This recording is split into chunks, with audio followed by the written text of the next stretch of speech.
Aquí us deixo 5 dels peus de porc que més m'han flipat a mi de tot Catalunya. No dic que siguin els millors, però sí que són els millors que he tastat jo. Així que aquí els teniu. I hauries de provar, després us partir un tros de peu, no? Feu primer això, no?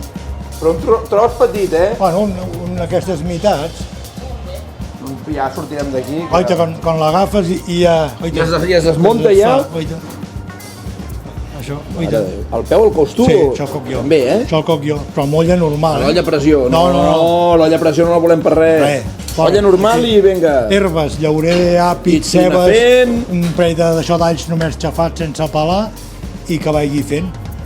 Què és el que més t'agrada, tu, el que fas? Home, jo el cap i pota m'encanta. I els peus de porc. Peu de porc, si no em menjo al matí, menjo al migdia. Cada dia? Sí, això.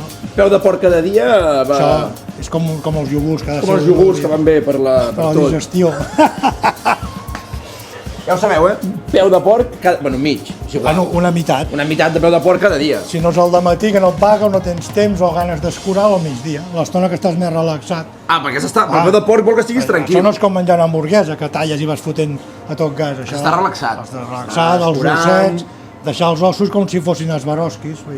Fer un collaret, no? Un collaret, i passes un fil, i el dia de Sant Jordi li regales a la jefa. Bueno, això, que cadascú pot dir el que vulgui. Que és una refredada tot.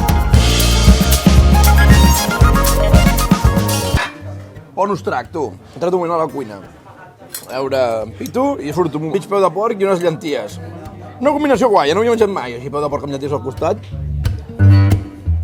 Molt bones. I el peu, hòstia, aquest peu de Swarovski de pitos es desfà. Mira. Quina bogeria. Hòstia, gelatina pura. Una cosa que sí que reivindico dels peus de porc és que jo prefereixo que estiguin molt fets pel tema de que, com que s'ha de treure els ossets i a mi m'agrada això d'anar-los retxupant, doncs és més senzill de que la carn surti de l'os. Però aquests estan molt i molt bons. Super tendres, tu. Hòstia, quina passada, eh? Això de menjar peus de porc amb llenties, això segur que algun nutricionista ens ho recomana.